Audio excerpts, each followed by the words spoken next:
Halo teman-teman semua, selamat datang di pertemuan kelima mata kuliah pembangunan berkelanjutan. Kemarin kita sudah membahas beberapa tujuan pembangunan berkelanjutan dan beberapa topik-topik yang berhubungan dengan tujuan pembangunan berkelanjutan 13 dan 16. Di minggu ini kita akan membahas tentang tujuan pembangunan berkelanjutan yang ke-11, yaitu kota dan permukiman berkelanjutan. Atau bahasa nama resminya adalah Make Cities and Human Settlements Inclusive, Safe, Resilient, and Sustainable. Kita review sedikit ya, supaya ingat lagi, Sustainable Citizen Communities TPB 11 itu adalah berkenaan dengan pembangunan kota yang terpadu, infrastruktur dan pelayanan perkotaan, serta risiko bencana dan perubahan iklim di perkotaan. Jadi mungkin teman-teman udah mulai notice ya, semua tujuan pembangunan berkelanjutan, semua Sustainable Development Goals itu sebenarnya satu sama lain saling berhubungan. Jadi akan banyak irisan-irisan, akan banyak tumpukan-tumpukan dari satu goal ke goal yang lain. Nah, khususnya untuk tujuan pembangunan berkelanjutan 11 ini, mmm, upaya-upaya yang dilakukan untuk mencapai target-target yang nanti akan kita review lagi sedikit ya, dijabarkan pada kebijakan, program, dan kegiatan yang akan dilakukan oleh pemerintah juga dan juga NGO atau non-governmental organization, organisasi non-pemerintah. Target 11.1 menyediakan safe and affordable housing, jadi perumahan yang tidak hanya aman. Aman itu dalam konteks apa? Banyak slum, banyak rumah yang, misalnya di pinggir rel kereta api, rumah yang di pinggir sungai, di mana dia rawan banjir dan seterusnya. Juga bukan hanya safe, tapi juga affordable alias murah atau dapat dijangkau oleh target market-nya. Memang misalnya rumah itu memang diperuntukkan untuk masyarakat menengah ke bawah, berarti mereka harus bisa benar-benar secara realistis membeli rumah ini. Kemudian target 11.2 adalah affordable and sustainable transport system. Jadi sistem transportasi umum yang murah dan berkelanjutan. Think electric bus, electric trains. Kendaraan-kendaraan umum yang berbasis listrik gitu ya, dan yang dengan harga yang murah. Target 11.3 adalah inclusive and sustainable urbanization. Urbanisasi, teman-teman mungkin tahu ya, urbanisasi itu teman-teman mungkin selama ini taunya urbanisasi itu adalah proses perpindahan masyarakat dari desa ke kota gitu ya. Nah, ini sebenarnya mumpung kita ngomongin urbanisasi nih, itu sebetulnya adalah pemahaman yang salah. Jadi urbanisasi itu adalah proses berubahnya sebuah kawasan dari kawasan pedesaan menjadi kawasan perkotaan. Jadi yang bergerak atau yang berubah itu bukan manusianya, tapi kotanya, wilayahnya. Misalnya kalau dulu Sorry. Kalau dulu Tangerang Selatan itu kan bagian dari Kabupaten Tangerang, dia disebutnya adalah kabupaten, kemudian karena dia mengalami urbanisasi, berkembang dari kawasan pedesaan yang, ekonominya sebagian besar adalah pertanian, menjadi kawasan perkotaan yang ekonominya sebagian besar adalah jasa, barang dan jasa. Nah, makanya dia disebut mengalami urbanisasi. Tangerang Selatan itu mengalami urbanisasi, mengalami perubahan bentuk dari kawasan pedesaan menjadi kawasan perkotaan. Jadi itu yang dimaksudkan ketika kita membicarakan inclusive and sustainable urbanization adalah perubahan kawasan kota dari kawasan desa yang inklusif dan berkelanjutan gitu ya. Kemudian target 11.4 adalah protect the world's cultural and natural heritage, melindungi cultural and natural heritage di semua dunia ya, bukan cuma di Indonesia aja. Kemudian reduce the adverse effects of natural disaster, mengurangi dampak negatif, dampak buruk dari, bencana alam. Target 11.6 mengurangi dampak lingkungan yang negatif dari perkotaan. Jadi kalau teman-teman tahu, kawasan perkotaan itu menyumbang kurang lebih 35% dari total emisi yang ada di seluruh dunia gitu ya, karena pembangunannya, karena polusinya, karena, pengurangan kawasan hijau dan seterusnya, itu, yang ingin dilakukan oleh TPB 11 adalah mengurangi dampak negatifnya kepada lingkungan. Target 11.7 adalah menyediakan akses untuk public spaces atau, ruang-ruang publik ya, ruang-ruang umum seperti taman, seperti plaza, mall, mall yang open gitu ya, yang green and public spaces yang aman dan inklusif. Inklusif itu artinya adalah dia bisa digunakan untuk semua orang. Target 11A adalah menguatkan perencanaan nasional regional dan nasional, jadi strong regional and national development planning. Mungkin teman-teman pernah dengar namanya ada Bapeda, ada Bappenas gitu ya, Badan Perencanaan Daerah, Badan Perencanaan Nasional, menguatkan kebijakan yang dihasilkan oleh badan-badan ini. Kemudian 11B itu mengimplementasikan kebijakan untuk inklusi, efisiensi sumber daya, dan pengurangan resiko bencana. Jadi implement policies for inclusion, resource efficiency, and disaster risk reduction.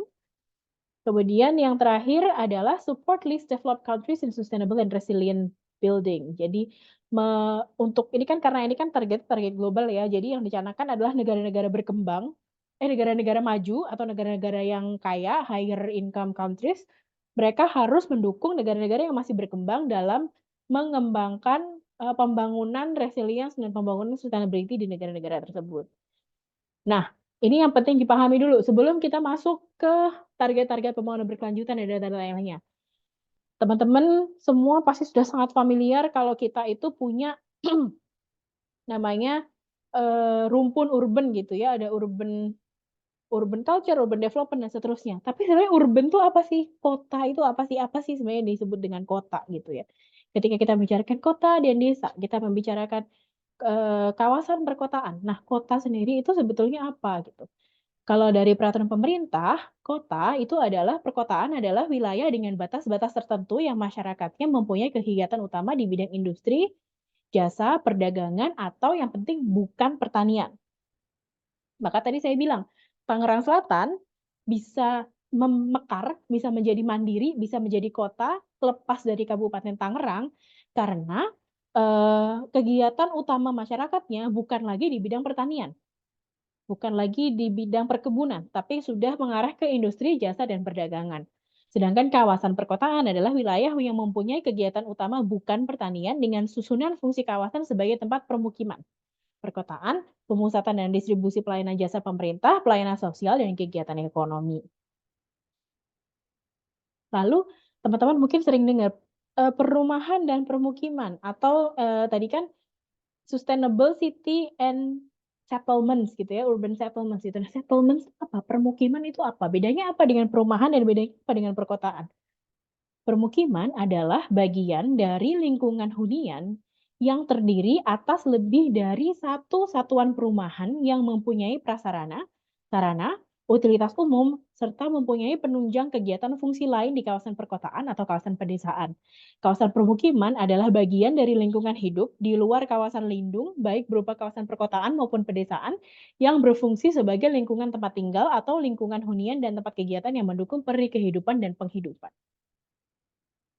Jadi permukiman itu bukan hanya rumah, ya. Kalau perumahan itu kan teman-teman tinggal di perumahan nih satu kompleks. Kalau permukiman itu ada perumahannya, ada sarananya, ada utilitasnya. Jadi ada warung-warung, ada laundryan, ada pasar, ada sekolah, ada puskesmas gitu ya. Itu akan disebut sebagai permukiman. Lalu ketika kita membicarakan meningkatkan inklusivitas kota atau menjamin urbanisasi yang inklusif. Sebenarnya apa sih yang disebut dengan kota yang inklusif? Kalau menurut Disability Inclusive and Accessible Urban Development Network, sorry, inklusif itu artinya adalah a place where everyone, regardless of their economic means, gender, ethnicity, disability, age, or religion, is enabled and empowered to fully participate in the social, economic, cultural, and political opportunities that cities have to offer.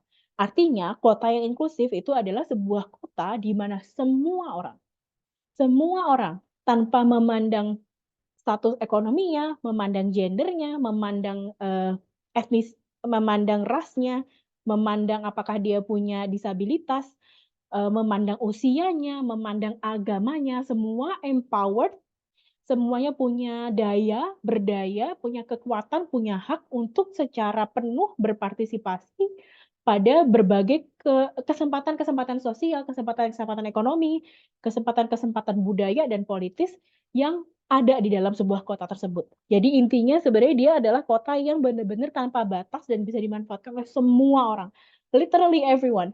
Bayi, nenek-nenek, kakek-kakek, masyarakat dengan disabilitas, gender minorities, semuanya. Harusnya kota itu benar-benar bisa dimanfaatkan oleh semua kalangan masyarakat. Yang kaya, yang miskin, dan seterusnya, semua harusnya benar-benar bisa punya andil yang sama, punya hak yang sama untuk berkarya dan diberi kesempatan untuk berkarya di kawasan perkotaan. Idealnya seperti itu ya, kota yang inklusif itu. Kemudian, eee, ketika kita bicarakan inclusive cities, kota inklusif itu mendukung penduduk kota dengan menciptakan tempat yang ramah dan intuitif untuk meningkatkan kualitas hidup dan menciptakan lingkungan binaan dan ruang publik bagi semua masyarakat. Jadi inklusinya bukan hanya inklusi dalam hal, peraturan, tapi juga spatial inclusion, artinya ruang-ruang kota itu terbuka. Ruangnya emang ada ruang kota yang tertutup? Ada. Misalnya kalian ke Mall Pacific Place, itu ruang kota, harusnya tempat umum, tapi dia tidak dibuka untuk umum. Karena masyarakat yang berpenghasilan rendah, masyarakat miskin, kita ke sana pakai sendal jepit aja mungkin disuruh masuk lewat belakang gitu kan, nggak boleh masuk lewat depan. Karena dikira mau ngepel atau mau ngapain gitu ya, itu adalah kota-kota yang itu adalah tempat-tempat kota yang eksklusif. Seharusnya hal tersebut tidak terjadi. Jadi yang dilakukan ketika kita mau membuat kota inklusif adalah membuka spatial inclusion. Kemudian ada social inclusion, artinya semua orang regardless of their social status gitu ya, bisa, bekerja dengan sama di sebuah perkotaan, dan juga economic inclusion. Nah, ini adalah 3 konsep inclusive cities yang sangat penting, spatial inclusion, economic inclusion, dan social inclusion. Sebenarnya apa sih artinya mereka ini? Jadi untuk mewujudkan kota yang inklusif dibutuhkan penyediaan kebutuhan yang terjangkau. Spasial ini artinya bukan hanya ruang-ruang perkotaan seperti misalnya taman atau mall, tapi juga ruang yang disediakan untuk masyarakat untuk misalnya rumah. Ya, perumahan kalau di Tangerang Selatan, rumahnya mahal semua, artinya Tangerang Selatan itu tidak inklusif.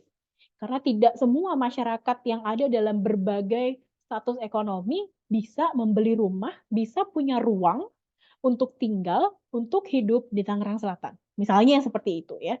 Jadi untuk mewujudkan kota yang inklusif dibutuhkan penyediaan kebutuhan yang terjangkau, penyediaan perumahan, penyediaan air, penyediaan sanitasi. Kurangnya akses terhadap infrastruktur dan pelayanan yang baik menjadi tantangan yang dihadapi oleh masyarakat yang kurang beruntung atau penghasilannya rendah. Spasial itu ketika kita bicarakan ruang, ya seperti tadi saya sudah bilang, ruang itu konteksnya bukan hanya pada ruang-ruang umum, tapi juga pada permukiman. Permukiman yang dikelola oleh pengembang besar, seperti misalnya Bintaro Jaya, BSD gitu ya, itu kan, eee, utilitasnya baik, infrastrukturnya baik, sarana dan prasarananya baik, airnya lancar, eee, listrik jarang mati gitu kan, sampah selalu diambil, lingkungannya nggak bau gitu. Tapi ketika kita melihat ruang-ruang permukiman yang di luar pengembang besar, misalnya dikelola oleh pengembang kecil atau yang di perkampungan, itu kan sangat berbeda kondisinya. Ini artinya secara keruangan dalam kawasan perkotaan itu, inklusinya masih kurang, kurang lebih seperti itu pemahamannya. Kemudian social inclusion dalam artian sebuah kota yang inklusif perlu menjamin persamaan hak dan partisipasi semua orang, termasuk kelompok yang paling terpinggirkan. Kurangnya kesempatan bagi masyarakat dengan tingkat sosial yang lebih rendah dan terpinggirkan dalam berbagai bidang dapat memperburuk insiden pergerakan sosial di perkotaan. Jadi hak dan partisipasi termasuk masyarakat miskin, masyarakat tadi saya bilang ya gender minorities, masyarakat-masyarakat yang selama ini kita anggap apaan sih orang kadang-kadang karena, salah satu bidang penelitian saya adalah di private cities ya, di kota-kota mandiri, kadang-kadang orang klaster dengan orang kampung gitu ya, kadang-kadang kayak gitu, itu that's nonsense. That is plainly discriminatory and we should not allow for that to happen gitu. Jadi harusnya social inclusion itu semua orang secara sosial punya hak untuk melakukan hal yang sama di dalam ruang-ruang perkotaan.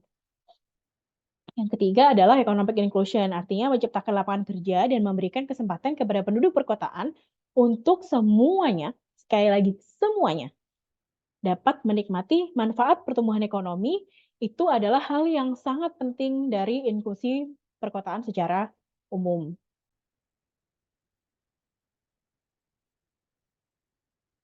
Lalu, apa yang dimaksud dengan kota yang tangguh? Jadi tadi di awal kita urban resilience gitu ya, ketangguhan kawasan perkotaan. Resilient cities adalah kota yang memiliki kemampuan untuk menyerap, memulihkan, dan mempersiapkan diri dari segala jenis gangguan yang mungkin dihadapi di masa depan. Baik secara ekonomi, gangguan lingkungan, gangguan sosial, gangguan kelembagaan, gangguan tata kelola, dan seterusnya. Jadi resiliensitis itu mendorong terjadi pembangunan berkelanjutan, kesejahteraan, dan pertumbuhan yang inklusif. Artinya kota yang tangguh, kota yang resilient, itu kalau ada apa-apa yang terjadi, dia pulihnya cepat. Misalnya, kena bencana, ada banjir bandang atau gempa bumi. Dari kerusakan yang terjadi sampai kota itu bisa, menjadi normal kembali, itu pulihnya cepat. Apa yang dibutuhkan untuk kota setelah mengalami syok, setelah mengalami bencana, setelah mengalami, cobaan gitu ya, gangguan, untuk bisa pulih dengan cepat harus ada apa? Jelasnya harus ada sistem yang baik. Sistem bencana, sistem mitigasinya, sistem bantuan sosialnya, sistem rancangan bangunannya, sistem perancangan perkotaannya, dan seterusnya. Harus ada sistem yang baik. Maka ketika kita membicarakan resilient cities, yang dibicarakan adalah sistem pada kawasan perkotaan yang bisa membuat kawasan perkotaan itu menjadi lebih cepat, bounce back gitu ya, lebih cepat, pulih setelah mengalami berbagai gangguan. Nah, ada 4 area yang paling penting ketika kita bicarakan urban resilience atau resilient cities adalah area ekonomi, pemerintahan, sosial, dan lingkungan. Ada economic resilience, governance resilience, social resilience, dan environmental resilience. Yang pertama adalah resiliensi atau ketangguhan di bidang ekonomi. Jadi yang dibutuhkan untuk sebuah kota, kalau dia mau jadi resilient adalah dia harus punya, satu, a diverse number of industries. Kota yang semuanya bergantung hanya pada satu jenis industri, ketika ada economic shock, dia akan lebih rawan kolaps dan akan lebih susah untuk bounce back. Misalnya satu kota itu dia hanya mengandalkan pariwisata. Ketika Covid, nggak ada orang yang datang, dia akan benar-benar kolaps, dia akan benar-benar jatuh bebas tuh penghasilan kotanya. Bisa jadi jumlah masyarakat miskinnya akan meningkat drastis, jumlah penganggurannya meningkat drastis, dan seterusnya. Tapi ketika satu kota itu punya sektor-sektor ekonomi lain yang bisa membackup sektor ekonomi ini, ketika Covid dia akan tetap bertahan. Misalnya Covid tapi dia, bukan pariwisata, dia, industri utamanya adalah pertanian misalnya. Ya udah paling ada perubahan sedikit tapi orang-orang akan tetap bertani gitu kan ketika zaman Covid. Maka dia nggak akan kolaps, dia akan lebih resilient. Atau sebuah kota yang dia diverse, dia ada dia ada tourism juga, tapi dia juga ada argo bisnisnya, dia ada, misalnya industrinya itu lebih berbasis ke online gitu ya. Jadi dia nggak bergantung pada wisatawan yang datang, dia akan lebih cepat pulihnya ketika terjadi economic shock. Kemudian a dynamic economy to generate growth, lalu conditions allow innovations to take place. Jadi kota itu ekosistem ekonominya itu mendukung inovasi termasuk di dalamnya misalnya kebijakan pemerintah, jadi dia nggak ribet kalau mau bikin usaha baru, misalnya kayak gitu ya. Jadi akan banyak, investment yang masuk dan akan banyak misalnya UMKM yang bisa berinovasi karena mereka tidak terkendala dengan perizinan dan lain-lain yang agak ribet biasanya ya. Dan kota yang resilient itu harusnya kota di mana people have access to employment, education, services, and skills training. Jadi orang-orang yang ada di dalamnya bisa banyak disediakan pelatihan untuk mereka berkembang baik secara ekonomi maupun secara sosial, tapi untuk utamanya di ekonomi ya. Yang kedua adalah governance resilience. Kota yang resilient itu adalah kota yang punya clear leadership and management, strategic and integrated approaches are taken by leaders, public sector has the right skills, this is very important and this is very hard to achieve karena biasanya teman-teman pasti sering dengar stigma negatif ya, PNS atau ASN di Pemda itu biasanya kayak ini stigma negatif, not true. Banyak PNS atau banyak ASN yang memang bekerja keras dan memang kompeten di bidangnya, tapi juga memang mereka harus punya kemampuan yang tepat untuk mendukung resilience dari perkotaan tersebut. Makanya kalau program-program, resilient cities seperti misalnya yang dicanangkan World Resilient Cities itu ya, 100 Resilient Cities itu, biasanya mereka ada juga program, apa namanya, pengembangan apa namanya, capacity building untuk PNS-PNS yang bekerja di Pemda, di pemerintah daerah gitu. Karena pemerintah daerah itu key, governance is key for a city to be fully resilient. They have to have the right people doing the right thing in the governance. Terus kemudian government itu harus open and transparent dalam hal keuangan, dalam hal kebijakan, semuanya itu harus terbuka. Yang ketiga adalah social, resilience. Jadi kota yang resilient secara sosial itu inclusive and cohesive. Citizen networks in communities are active. Misalnya teman-teman dulu kalau zaman saya masih muda ya, kita kan umurnya beda jauh nih. Zaman saya masih muda dulu ada Karang Taruna namanya. Itu organisasi pemuda apolitical, dia tidak terafiliasi dengan politik apapun, dia tidak terafiliasi dengan agama apapun, secular, non-political, youth community, dan itu biasanya dia yang menggerakkan, orang-orang di perkampungan itu gitu untuk berbagai kegiatan. Kemudian kota yang resilience itu adalah kota di mana permukimannya itu aman, dan orang-orangnya lifestyle-nya sehat. Misalnya dia bisa jogging, dia punya tempat untuk sepedaan, dia punya taman-taman kota, rumah sakitnya bagus, fasilitas kesehatannya ada, gitu, misalnya seperti itu. Yang terakhir adalah environmental resilience.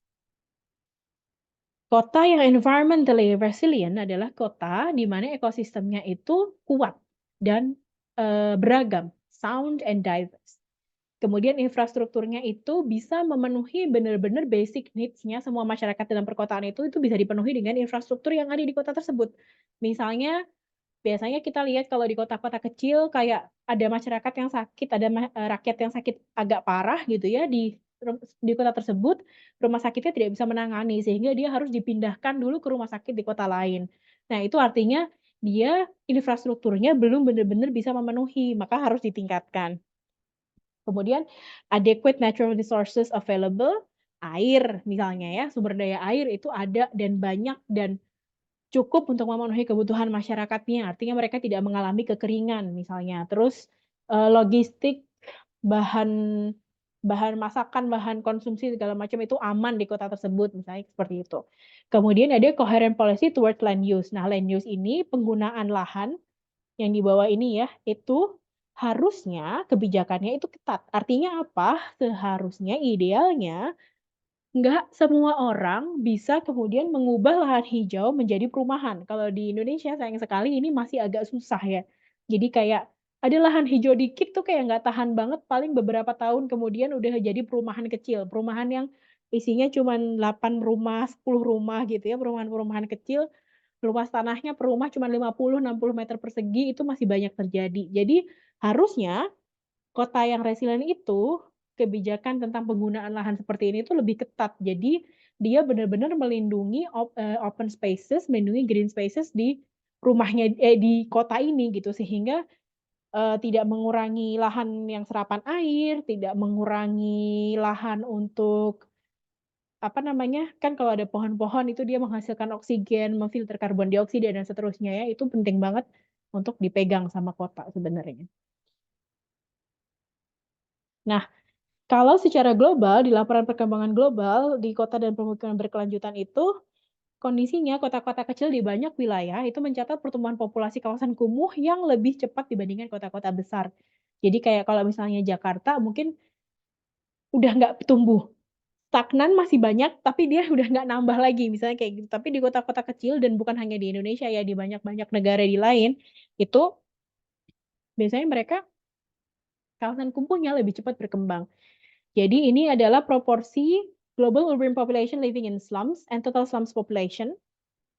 Proportion of slum population yang kotak ini, yang garisnya dash, proporsi populasi yang tinggal di slum itu menurun ya, tapi total slum population in million itu naik gitu. Jadi, eee, sebenarnya kalau dibandingin sama orang biasa proporsinya itu turun, tapi jumlah orangnya itu masih tetap naik gitu. Jadi yang jadi concern adalah bahwa meningkatnya populasi kawasan kumuh itu merupakan hasil dari krisis perumahan. Karena rumah makin mahal, ya masyarakat misalnya nih kita lihat Jakarta. Contoh ya, orang dari desa ke Jakarta, mau cari kerja. Oh ternyata di sini oke lah dia dapat kerjaan, tapi dia nggak bisa beli rumah di Jakarta. Kalau mau beli rumah di luar Jakarta udah di Parung Panjang, itu juga udah mahal sekarang Parung Panjang, 400 jutaan sekarang rumah di Parung Panjang. Harus lebih jauh lagi, ke Maja misalnya. Ternyata di Maja juga masih mahal, udah gitu perjalanan dari Maja ke Jakarta, ke tempat mereka kerja mungkin terlalu jauh. Sehingga mereka nggak jadi deh beli rumah di Jakarta. Akhirnya memutuskan beli rumah di mana? Di pinggir rel kereta api. Bikin-bikin rumah sendiri, bikin bedeng-bedeng. Walaupun sekarang di Jakarta sepertinya yang kayak gitu udah berkurang. Kalau teman-teman inget, circa 2000, 2010, sekitar 10, 15 tahun yang lalu di Jakarta mungkin teman-teman masih kecil banget ya, mungkin nggak inget ya. Itu tuh banyak banget orang yang tinggal di bawah kolong jembatan. Jadi bikin rumah-rumah pakai kardus gitu. Nah, ini tidak terjadi lagi di Jakarta, tapi terjadi di banyak kota-kota lain, terutama di negara-negara yang masih penghasilannya rendah gitu, low income countries, di tempat-tempat lain di luar Indonesia itu masih terjadi. Kemudian kebutuhan akan transportasi terus meningkat terutama di negara-negara berkembang.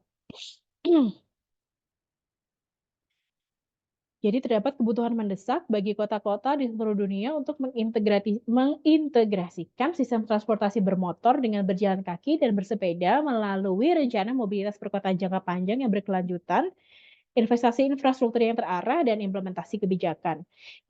Chart ini adalah coverage of public transport and share of population with convenient access in urban areas. Yang oranye adalah area dari kawasan perkotaan yang dilayani oleh transportasi publik, dan yang oranye muda ini adalah populasi yang punya akses yang nyaman kepada transportasi publik. Kita bisa lihat di sub-Saharan Afrika hanya 23% kawasan perkotaan yang punya akses kepada, transportasi publik. Tapi beda banget misalnya kita lihat kayak di Australia and New Zealand atau di Europe and Northern America. Lebih dari 60% kawasan perkotaannya sudah dilayani oleh public transport. Nah, ini yang harus dikembangkan karena kebutuhan transportasi kota terus meningkat. Kalau di Jakarta gimana? Teman-teman yang bisa jawab di Jabodetabek seperti apa di Indonesia? Apakah kalian merasa ada akses yang mudah, nyaman, murah, dan dapat diandalkan? Transportasi publik itu harus ada 4 itu ya. Jadi kalau cuman aman tapi dia mahal, dia nggak bisa. Berarti dia tidak untuk publik, tidak inklusif. Karena maka akan banyak orang yang tidak bisa memanfaatkan. Atau dia murah tapi tidak aman, nggak bagus juga. Atau dia murah dan aman tapi dia nggak reliable. Murah, aman, tapi kadang-kadang datang, kadang-kadang enggak. Atau kayak angkot, hobinya ngetem, gitu ya. Itu berarti dia tidak reliable juga, gitu. Nah, menurut teman-teman seperti apa? Apakah kalian sudah tinggal di kawasan perkotaan yang punya, public transport yang reliable, yang safe, yang affordable? Nah, teman-teman yang bisa menjawab. Kemudian, penyediaan dan akses terhadap ruang publik terbuka masih rendah di seluruh wilayah dan berdampak negatif terhadap kualitas kehidupan di perkotaan. Ruang publik itu dapat menyediakan inklusivitas dan menimbulkan interaksi sosial serta produktivitas kota. Namun data tahun 2020 dari 1.072 kota, mengungkapkan bahwa lebih dari 3/4 kota memiliki kurang dari 20% wilayah untuk ruang publik terbuka. Jadi semuanya jadi gedung, semuanya jadi rumah. Nggak ada taman, nggak ada plaza, nggak ada tempat-tempat kumpul gitu. Nah ini nih fatal banget dan bukan hanya di Jakarta ya, di banyak kota-kota di seluruh dunia itu mengalami hal yang sama. Jadi proportion of cities in each region where the population has access to open public spaces, yang paling bagus misalnya Australia and New Zealand. Di atas 75% orang orang yang tinggal di situ, mereka punya akses ke public spaces. Yang paling parah ada Asia Tenggara dan Asia Timur. Hanya kecil banget nih proporsi kota yang orang-orangnya punya akses ke public spaces. Sebagian besar, kota-kota yang ada di Eastern and Southeastern Asia itu orang-orangnya nggak punya akses ke public spaces. It's a bit sad. Kemudian laporan perkembangan yang lain adalah makin banyaknya disaster. Sejak tahun 2015, makin banyak pemerintah pusat dan daerah yang melaporkan telah memiliki rencana pengurangan resiko bencana karena makin banyak bencananya. Jadi, semakin banyak juga kota yang punya disaster risk reduction atau disaster mitigation strategies. Jadi, di Madagaskar udah mulai ada, Ethiopia punya early warning, Indonesia punya nggak ya? Karena sepertinya kita sudah cukup belajar dari tsunami dan dari gempa Palu, dari banyak gempa di beberapa tahun yang lalu, Indonesia sudah mulai mengembangkan juga ya, so that's a good thing. Nah, untuk perumahan, 60,66% penduduk di Indonesia memiliki rumah layak dan terjangkau. Mungkin ini kelihatannya bagus ya, mayoritas, tapi teman-teman bisa bayangkan 40% orang di Indonesia tidak punya rumah yang layak dan terjangkau. Kalau orang Indonesia itu ada 250 juta, 40%-nya itu udah 40%-nya itu udah 100 juta sendiri. 100 juta orang di Indonesia tidak punya rumah yang layak dan terjangkau. 1 juta itu orang banyak banget. Akses hunian layak adalah kebutuhan dasar yang sebenarnya harus dipenuhi. Capaian pada tahun 2022 adalah 66% punya hunian layak. Yang paling rendah ada di Papua, Bangka Belitung, dan DKI Jakarta. DKI Jakarta paling rendah persentase penduduk yang memiliki hunian layak. Kenapa? Karena sebagian besar orang di DKI Jakarta ngontrak atau sewa atau ngekos atau tinggalnya di Tangsel dan di Depok dan di Bekasi. Ya kan? Mereka punya rumahnya bukan di Jakartanya. Yang di Jakarta yang kebanyakan tinggal di Jakarta adalah sewa. Karena kenapa? Karena harga tanah sangat mahal, harga rumah sangat mahal. Tidak banyak orang yang bisa afford to buy a house in Jakarta. Jadi ini concern-nya juga ya. Kemudian, kebijakan dalam pengembangan sistem angkutan umum massal di perkotaan itu difokuskan pada penataan aspek kelembagaan, perencanaan, dan pendanaan yang sejalan dengan visi pembangunan mobilitas perkotaan. Penduduk yang terlayani transportasi umum mulai naik nih dari 4,85% jadi 5,74% dan masyarakat sudah mulai mudah mengakses transportasi umum naik persentasinya menjadi 56,1%. Lumayan bagus ya di Indonesia. Tapi ini pun hanya berpusat pada kota-kota besar DKI Jakarta, misalnya Semarang itu punya Trans Semarang, Jogja punya Trans Jogja gitu ya. Hanya kota-kota besar aja. Kota-kota lain, nah sulit itu.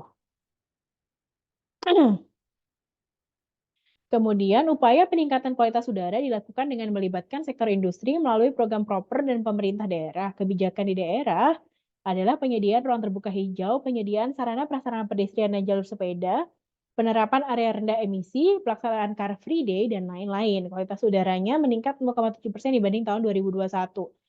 Tapi yang perlu diingat adalah 2021-2022 itu adalah tahun-tahun pandemi. Teman-teman pasti ingat waktu itu waktu lagi Covid banget, itu sampai rame ya langit di Jakarta biru gitu. Udah lama banget nggak pernah lihat langit di Tangsel di Jakarta itu biru. Tapi jadi turun banget, jadi bener-bener, apa namanya, polusinya menurun sekali karena orang-orang pada nggak boleh keluar rumah kan, jadinya langitnya biru. Sekarang setelah kembali lagi normal, teman-teman bisa lihat keluar jendela kamar masing-masing gitu ya, langitnya biru nggak? Enggak, karena kualitas udaranya sudah kembali memburuk walaupun nggak separah pas bener-bener baru selesai Covid. Jadi kayak tahun 2023 awal-awal pertengahan itu dulu rame banget kualitas udara Jakarta itu sampai bener-bener tidak sehat ya.